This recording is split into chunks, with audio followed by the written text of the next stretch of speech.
From 34 kilos, we started moving 24 kilos every 2 weeks. You know, we started making money. I mean, I'm talking about counting money on machines for hours, and it was fun. I liked it. I mean, I liked the fact that people knew me, people want to talk to me. I like the fact that I don't have to wait in line to go to a club. I like the fact that I could have any women I wanted. I like the fact that I could have cars and jewelry. The bad thing is, after people know you're making money, they want to kill you because you're taking money from their business. And that's when things started getting bad. I got stabbed a couple times. I've been in a couple shootouts, Puerto Rico. I mean, it's just. I remember one time I was in a shootout, and I hear a like you can actually hear a bullet going through your by your ear if it's that close, and you freeze. It's something like, wow. I mean, and the bullets doesn't last like the movies. In the movies, the gun will last you for like half an hour. Real life, the bullets go like in seconds. All of a sudden, you don't have. It's only 16 bullets to a Glock 40. I mean, and they go like this. But coming from private schools all my life and a college education, combining those two elements gave me an edge to deal with any kind of person. And I was lethal doing what I would do. I was good. You know, I was good.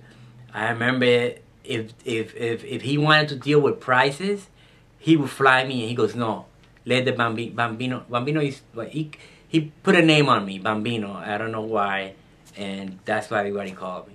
So he goes, if it had to do with prices, Bambino has to go. Because I was good. I could talk somebody down.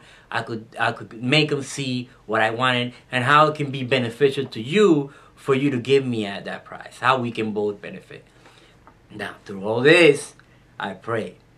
You know, and like people in here would tell you, I would take the guys in the restaurant and everybody knew to take off their hats. You know, everybody already knew. I remember this guy told me, one of my guys, he said, I still talk to him actually. He goes, why do you pray? You know what we do here, right? We sell drugs and get into things with other people. So he's telling me, why do you even pray? Our business is to sell drugs and kill people. This is what we do. What, you think you're going to heaven? I said, no, I'm not saying that. But I know it's wrong. And it should be stopped. I just can't do it. You know? They were watching us for a while. I was like, my goodness, they just don't know how we do it. They don't know how we do this. So I called. I said, listen, they're going to catch us. They got pictures. They already got us on satellite. They're going to get us. Man, I got this. Are you serious? You have money. You have $1.5 million house in this place. You have $1 million. You have money. You have so much. You can start a business. Just get out. You know, I said, I'm getting out. I have $500,000 in a safety deposit box, and I just got back with my son's mother. I got my family. I'm out. I go one day to the safety deposit box, and when you know something has a certain amount of weight, you expect to handle that package with that certain amount of weight. So when I went like this to the safety deposit box, it went up like this. I was like, because it was empty. It had nothing. I had no money. I got a job, and all of a sudden I hear that they caught people. They're catching this guy. They're catching that guy. They're catching. I'm like, oh my goodness.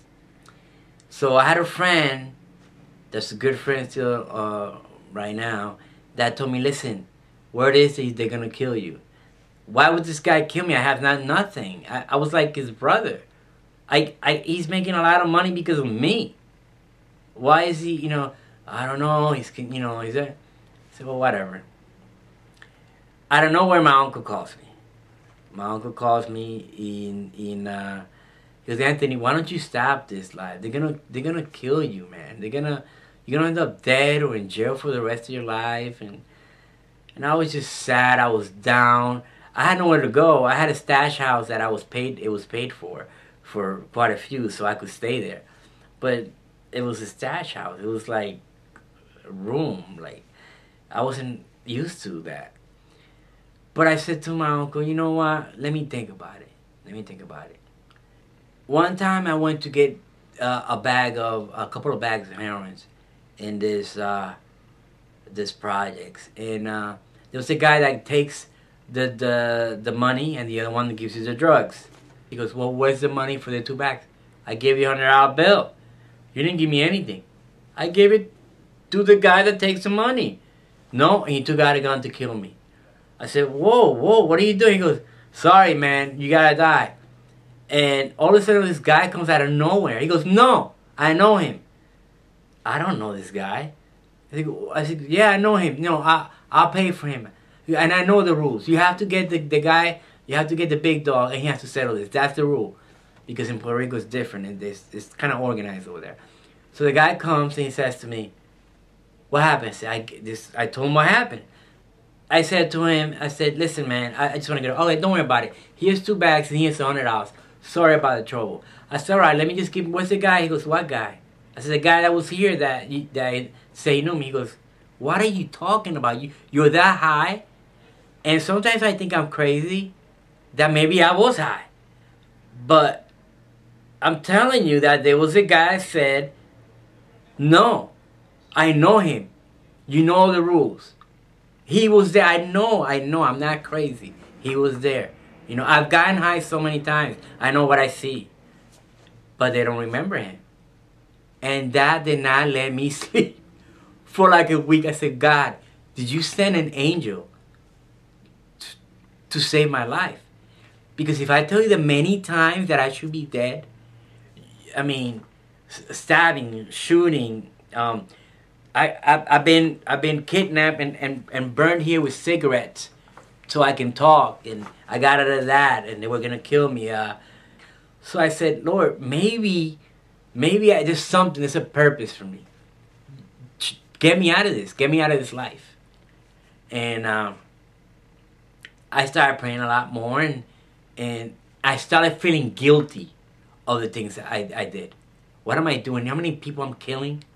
How many people are ODing with my product? You know, I didn't really mention it to the guys because I didn't want to sound weak. I didn't want to sound like I was not in control of my emotions. They only knew I prayed a lot, you know. And that's when, finally what I told you about my uncle, I said, okay, I'll go. I'm going to give God a chance. I'm going to go all in, whatever happens. And long story short, I came. Of course, I called to see what's going on, and they told me, listen, they went to kill you. They went in there and shot your place down, you know. Really? Okay. That hurt me.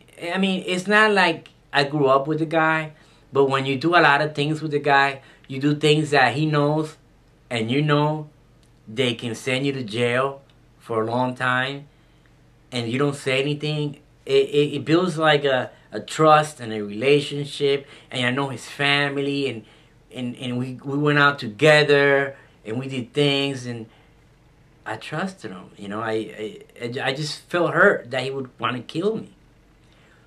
What happens? He finally found out who was the one testifying against him. He tried to get in touch with me, for what I hear. Not gonna happen. I guess I kind of frown upon people that want to kill me, you know. So, I mean, he got 2 life sentences because he wouldn't get out when I told him. The other guy got 22 years and the other one got 22 years. I mean, and sometimes I think because God sometimes takes everything away just to build you back up. Because everything that I had, just materialistic things. I was unhappy.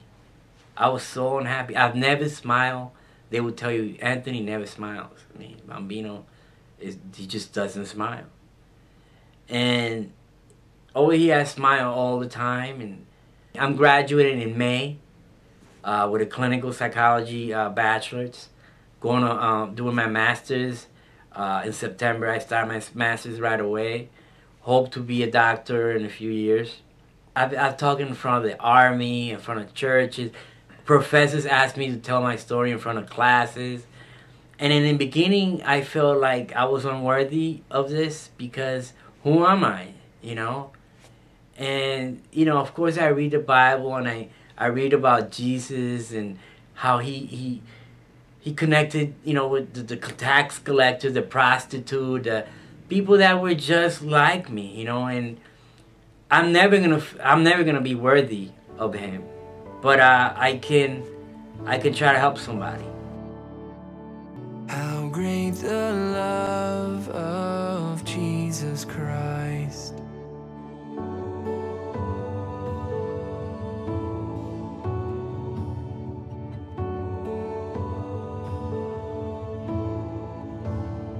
Upon the cross of Calvary, the blood was shed that pardons me. No longer bound, no more defeat. How great the